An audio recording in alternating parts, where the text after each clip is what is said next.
Hey everybody, Shay here. Welcome to a reaction of my episode 1 of Life is Strange. I want to review the first scene of this game with all of you. That was so See if my scary. memory holds up, but there's some pieces that stand out to me that I would like to highlight right here as a special vlog here. Okay.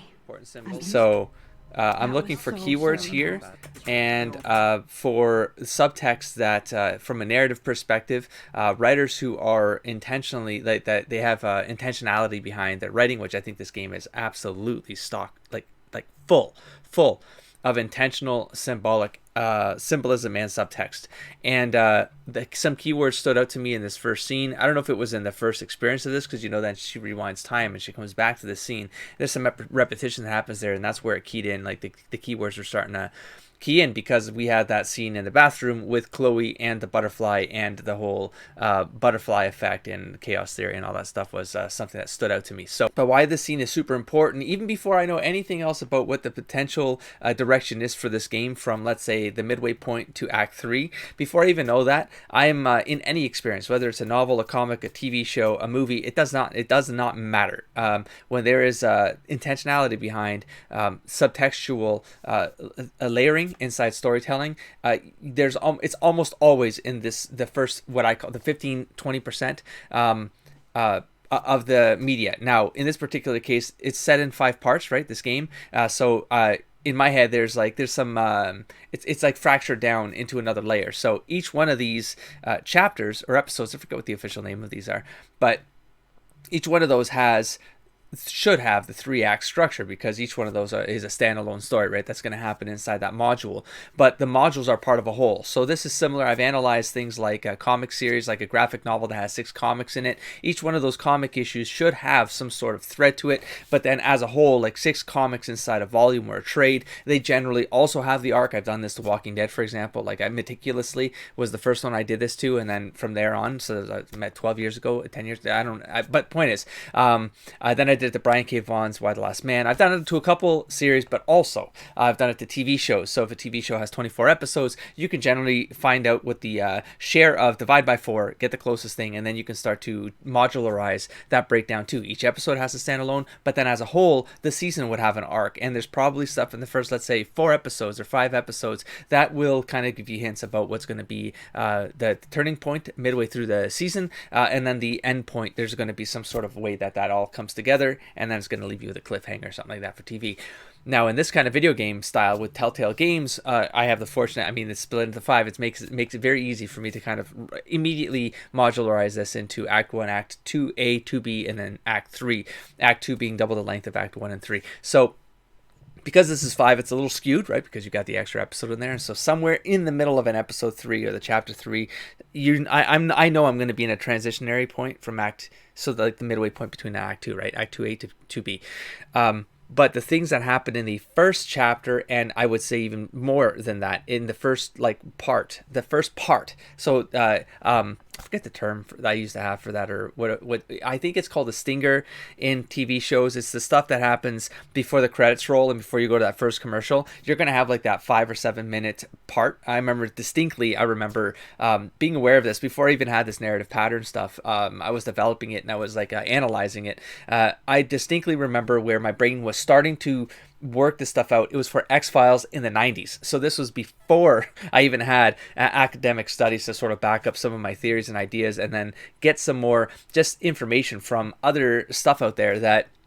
touched on this subject, the subject of just storytelling. And I've been fascinated by it from an oral tradition standpoint, which is why I love folklore so much. In the most basic of forms, folklore has all of the signals and the structure, even if it's like a 5-page story. If it's a storytelling, like a storyteller telling something for 5 minutes, which could be maybe a 2-page story or 1 page, it doesn't matter. The most fundamental pieces are in folklore, because that was in oral tradition.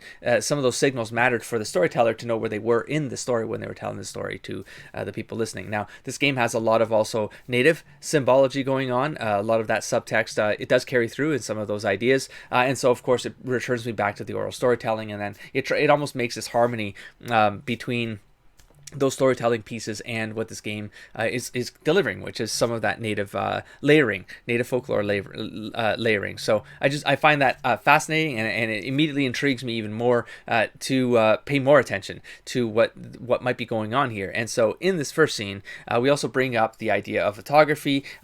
Before I even play this, I know, long intro, but it is sort of context matters. Because I have to give you like what my blind memory of this is. Now, I played this first part. When was it? Oh my god, it might have been. Was it May? Was it earlier than that? 4 months ago, 5 months ago. I forget when I actually put this on the channel. So my memory is already a couple months old, you know. But the keywords that stood out to me. Because they tied into photography, he talks about, and this is why I'm saying it now. Let's revalidate to see what I actually remember and what my memory has reconstructed versus what's actually happening in here. He talked about chiaroscuro. I don't know if I pronounced that wrong. Right. It's also in painting. It's also I'm a fine art background as well, and so it's the light and dark of something, and the idea of photography, especially, you know, with the Polaroid picture and how it like develops. And I've talked about like the double meaning, triple meaning sometimes of some of the words that are around here, even in the Steam achievements based on the photos that Maxine takes along the way. Even in those words, I feel like I'm taking away meaning, which is absolutely fascinating to me that they went that far to they took it that far, you know.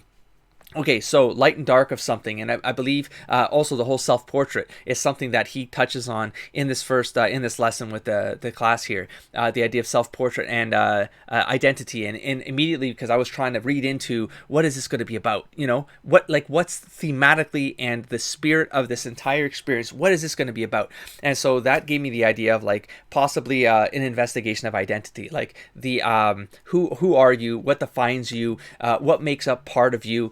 Is it because, you know, it's internal factors, it's external factors, you know, it's experiences we have in life, it create part of our identity. Identity is a topic for me that was probably the biggest one in philosophy. It's still with me today. There's just so many ideas tied to identity that are just so fascinating to me, and it's a rabbit hole for me to like dive into, because then you introduce things like, and I don't want to derail here, but you introduce things like cyberpunk like ideas and the future ideas like AI, and you bring all that into it after, and it can get even crazier because it really starts to allow you to deconstruct the fundamental ideas of what identity is from a sociology standpoint or a psychology standpoint. And, you know, I hated all those other science classes, but I had to take them for my degree. So it's something I hung on to, and it's something that I was trying to see if this would play out. Now, because Jefferson is the one talking about, that's what I want to re-listen to, how he says the words he's going to say and talk about the things he's going to talk about. It's super important. We do get introduced to Chloe, which is, like, for me, I feel like, you know, Chloe and Maxine are almost like the identity. It's almost like one identity, but like they're two sides of a coin, you know? Oh my God, like the eclipse. Like we just had the experience after chapter 2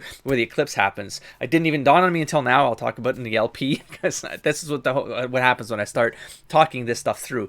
But I feel like it's like Maxine and Chloe kind of coming together and creating this eclipse, you know, and, you know, eclipses can be blinding. There's other stuff, like there's always you know, I try to do wordplay association as I talk through these things because sometimes that triggers other ideas, you know. But so there could be something like that in the game. But the idea of the black and like the contrast, like I believe Jefferson talks about something about the contrast, and then he gets into the identity and what that could mean. And I think that's super vital. It's going to be super vital to chapter 3. I'm going to say the second half of chapter 3 going into chapter 4. It's going to give us a reveal. So little pieces of time. He even talks about time. So now if you don't know what this game is about yet, and you don't know it's going to involve time, you just got it in the first sentence of this experience you're about to experience. You've been given the seed of what this whole thing is going to be about, and you might have missed it because as a person in the experience, it's gonna, you know, these things are. That's why it's subtext. Could be talking about photography, as he likely was. Okay. And of course, then he brings up photography and time. The idea of like I've read some philosophy around photography back in the day too, and the idea of like because it was like people were scared of it. Scared of it because it's the idea of being able to take a picture of something and capturing something frozen in time. And you know, people who never knew what a photograph was, they would and especially if it was like cultures that were more underdeveloped, they would think that you were trapping their spirit inside these machines, you know. And so that was that's super important. Important symbols. I'm in class. Okay. Everything's cool.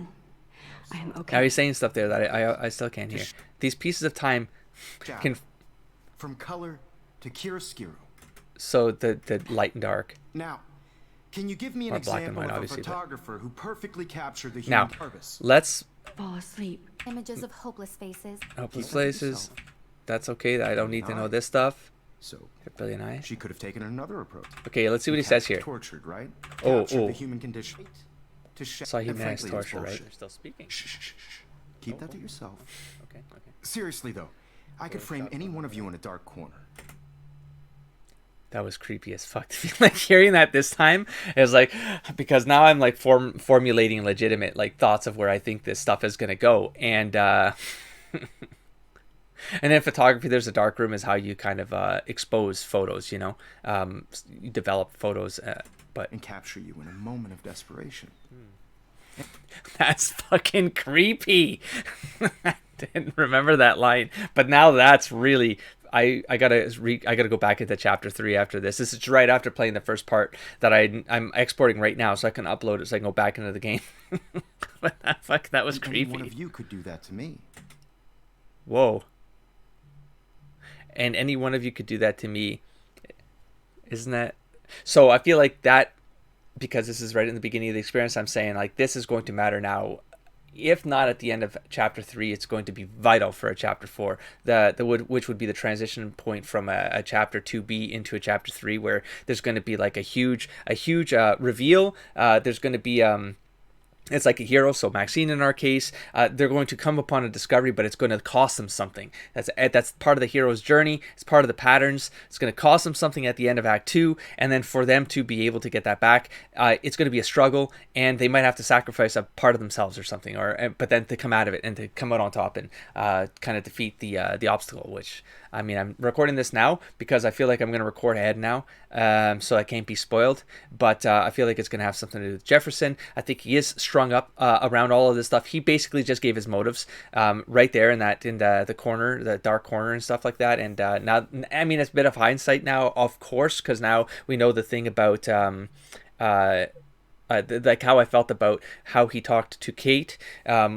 I feel like he does have something to do with Rachel Amber. I do feel like the Prescotts are somehow attached to this or tied into this somehow, and I don't know how those parts connect. Of course, I'd have to speculate on that. But yeah, let's see if he Isn't says that too easy?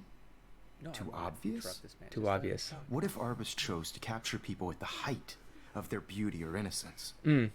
She had a brilliant eye, so This all might be she could have taken motivation another approach. for himself. I have to admit, I'm not a big fan of her work. I prefer. So that's where I'm thinking, like, I'm cheating a little bit, going back now to kind of revisit this stuff before I play the rest of the game. So now my speculation is getting super refined because I'm not using my memory, especially because I took so long, months. So I took months between these experiences. So I didn't. Some of the details were missing there, but for those of you who know where this is going, I do not yet, of course. And I don't know when I'm going to upload this, so be careful because I don't know if I'll be done the game yet or not. Be careful with the spoilers in the comments below. But I think he just basically gave us his entire motivation for being a creep. Like I think he's Robert Frank. a serial something. Like I think he's, He captured the There's essence of shenanigans. post-war beat America. and I think he's And there was behind it. honesty about the economic conditions of the era, but a beauty in the struggle. I'm talking over myself, You don't have talking over beauty him. without a beat, which You don't have a beauty without a beat. explains why Frank was careful. The Beatnik poetry, one of the I love that book. On the Road, Kerouac. Kerouac's photographic muse, Kerouac's great. and both were the great chroniclers man. of the 1950s. Well, I loved it. Beatnik. we've all seen that iconic Trigger shot of memories, man. Kerouac on the balcony. And if you haven't, I shame, don't. shame. I Capturing the romantic urban solitude of the 20th century poet. You dig? yeah. So I'm not connecting with what any of that could mean, but there was so much said there that I feel like it had to also be relevant because my brain was, I totally forgot you there go, was any Victoria. correct. Why Arbus? Because of her images Reference. of hopeless. Shh, shh, shh. Keep that to yourself. Okay. Seriously though, I could frame anyone. Dark one. That's fucking creepy, man. What if Arbus chose to capture people at the height Height of their beauty or innocence. So Chapter 3, there was a paper with an A grade on it with Victoria showing promise or whatever that was. And at the end of this scene, they are talking at the desk. So maybe he's like a groomer of some sort. Like he finds the victims based on their potential. He's trying to get Maxine like to submit the photos because he sees potential in her. There's probably some creepo lines that are going to be more obvious rewatching them now. This beauty and innocence thing is and look at his position. Look where he is right now. Let me rewind. Isn't that too easy? No, maybe I'll release this after I'm done playing, so that because I'm really digging into this, and we might look where he's going. She had a brilliant. Right to Kate. I wonder if there was something tied to the Kate scenario, like he's somehow connected to whatever the hell happened, to put her in the situation in that video. But then how does Prescott come in? Prescott is taking her to the hospital, but maybe he's taking her to him, right? Like maybe he's like a lackey, something like that. He's got the Prescott. So there's a connection, maybe a connection between Jefferson and the Prescotts has to be there, because like the position that composition, I think matters. I'm gonna do that again. Look at what he does. He gets up. What if Arbus chose to capture people at the height? He's looking at inner direction of their beauty or innocence. She had a brilliant eye, so I don't she know. could have taken another approach. Of course, now I have to admit, I'm not a big fan of her work. Curious. I prefer. Okay, so this is all leading up to this point, where it leads into self-portraits. Early examples of that truly awful word you pesky to the kids selfie. The selfie. And it's a great tradition, and I Now, do I make it fight for your right to and the self-expression? Keywords? Selfie. So if anybody wants to question the portrait as modern narcissism, they could go back hundreds of years to blame society. Hipster days. Speaking of questions. Oh, damn. Hold up. So then he says, so if anybody wants to question the portrait as modern narcissism, they could go back. To question the portrait as modern narcissism. They could go back hundreds of years to blame society. This feels sociopathic. It's like you don't take any blame for yourself or your actions or who you've become, like his own selfie identity, possibly. And he just is he's manufactured by the society that has created him. So blame society, like that kind of idea going on here. Isn't that like something like that? Sociopaths and, well, psychopaths, they sort of take, the mass murderer ones and the mass, they'll take the glory. They want the glory. Now, sociopathic is more you've disconnected yourself from the impacts that you've left. You're like lacking empathy. Speaking of questions, I bet you thought I'd talk all the way until the bell rang. It's your turn to lecture us. Now, based on the chapters... So mirrors are repeated throughout this entire game. Mirrors are important. That's also I must make a comment there. There's a whole symbolically, it's a reflection of your soul, yourself, who you like, identity again. And retro zone.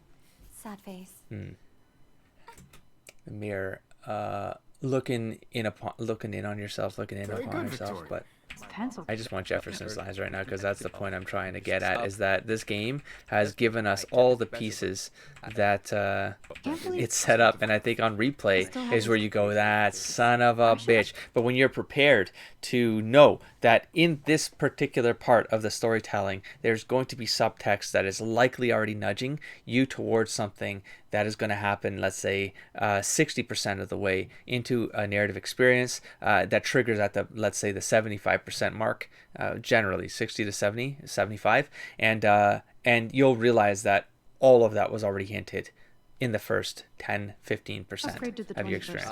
And I did that.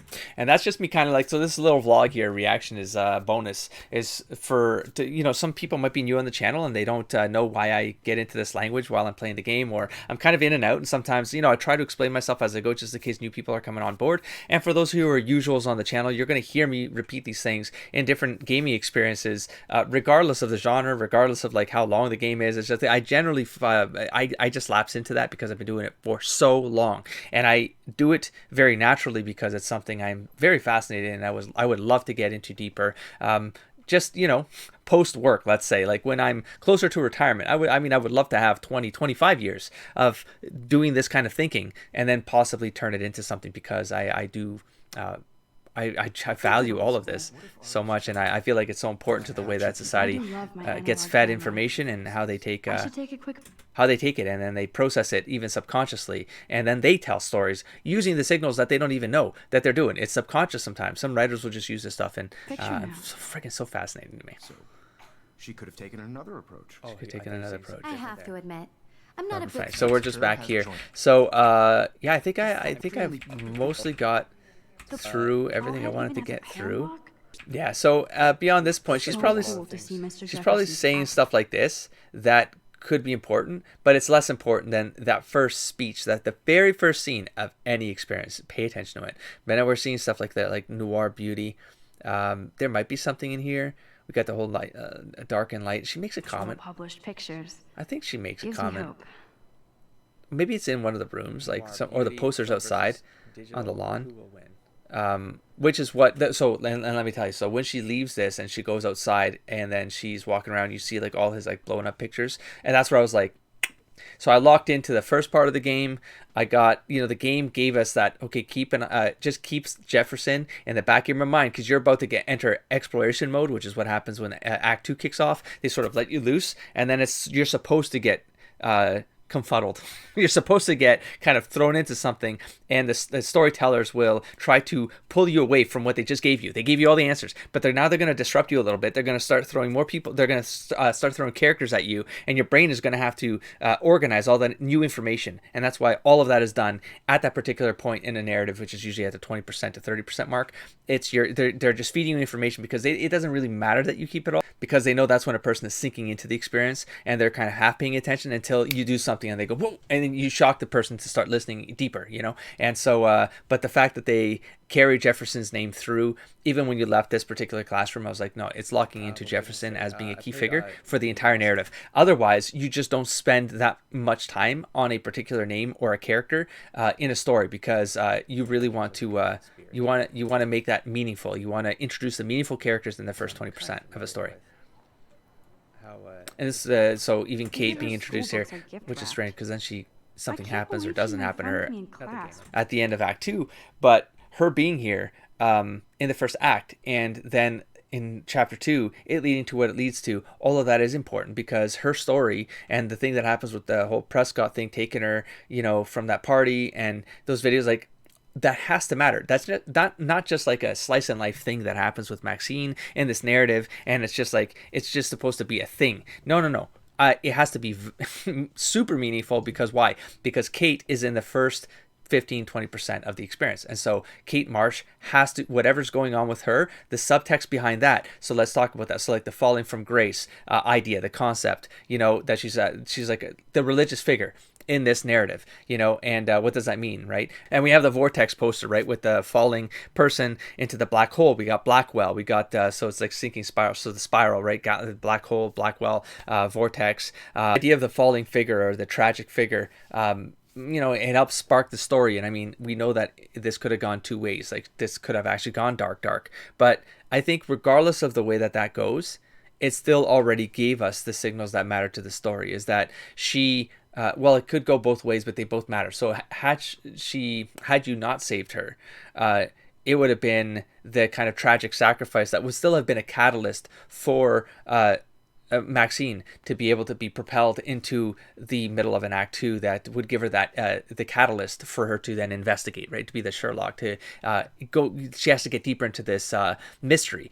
She'd be propelled to do that because of that symbolic outcome. But on top of that, because she saved her, that also gives her a similar kind of outcome. It's a more positive one, of course, but the idea of what could have happened is still that catalyst. It could have happened, and she saved someone who was falling, more like not just physically, but symbolically. There was something breaking down. There was a religious narrative threaded behind that. I'm seeing a lot of subtext in this game that does have to do with that. There's the idea I just had in the last episode, the first part of the Chapter 3 that I just recorded. There was the William Blake quote, which It's just coincidentally, I'm a big fan of a lot of the signals and pieces of this game, and so this stuff is. I'm putting stuff together but I'm derailing. My brain is fracturing. William Blake, though, that particular quote, if I recall correctly, a lot of his work was about this anyway, so I don't think I'm speculating too off the rocker here, but that quote was all about. It had to be, or the poem. I think it was part of a poem. But it was something about, again, it was identity. It was maybe because it was the idea of like the light and dark of something, and how it's like tiger, bird, so bright. It's like whether you can trust something or not, like something so dangerous, but you have to respect it. It's like that kind of idea is what I remember from that poem. But just William Blake in general, when he kind of creating his own approach to religion or worship or something like that. So there's even that kind of connection. So I feel like there's something else going on here. There's a Native American kind of spirituality going, like symbolism with the animals, like the totem. It keeps going back to that totem, right? So I feel like totem animals and the bond with nature. People's names, right? We got pond, we got marsh, there's just so many things that going on there that I feel like it's we got Arcadia Bay, mythology there. We had Neptune has been mentioned, all of these forces, and it's almost like it's like, think it like it's a bunch of different beliefs, but it's like there's this nexus happening in Arcadia Bay where all of this mysticism or magic, it's kind of creating some sort of like nexus point that maybe created the power that Maxine ended up inheriting or got, or maybe this, we don't know. I don't know what the story is from the history of Arcadia Bay, but that's also kind of an interesting thing that they've connected. Everything.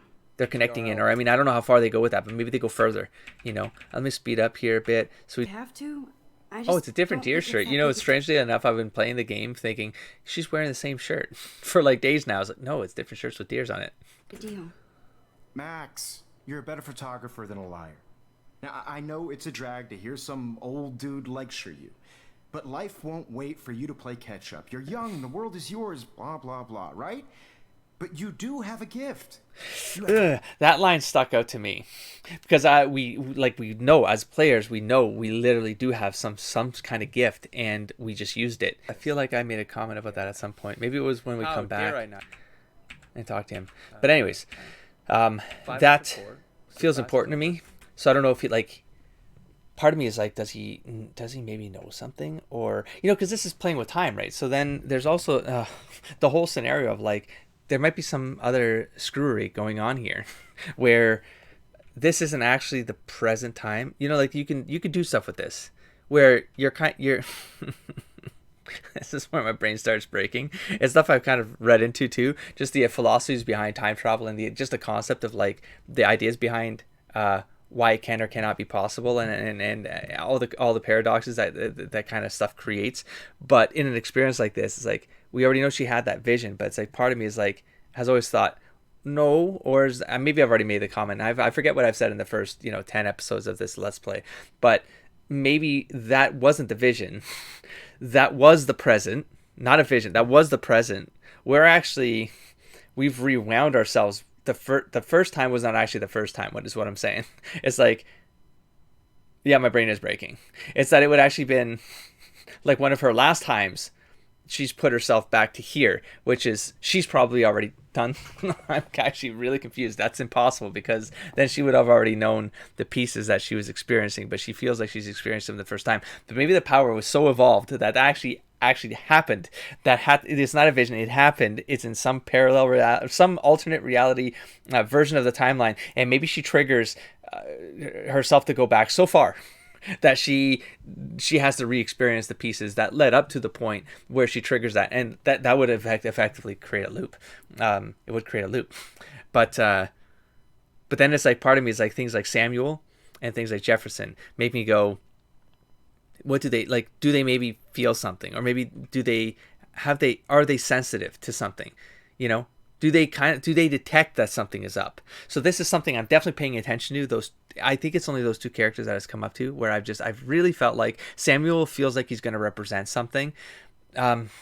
He's going to unlock some sort of idea, because they can't just have him carrying around, and there's always narrative things that they give you. And I feel like the red herrings for Samuel, they're kind of making you maybe think it's going to go in that direction, and then it's a red herring to not focus on Jefferson to potentially be the thing. But if you know storytelling, it more likely going to be Jefferson, because he takes up the entire first part of this narrative experience. And so or I mean, it's a red herring, and like people can like they can twist that around. They go, well, that's what we think most of the audience is going to expect, and so we're gonna, subvert expectations of subvert the subversion of expectation. There's some layering going on there that's just crazy. That most audiences aren't thinking about stuff in this kind of layering. But anyways, that's the episode. That went a lot longer than I anticipated. I think my stuff has finished exporting, so I can upload it so we can get back in this game. I feel like I need to get back into this chapter and just wrap this one up and see how much of this comes together while it's fresh.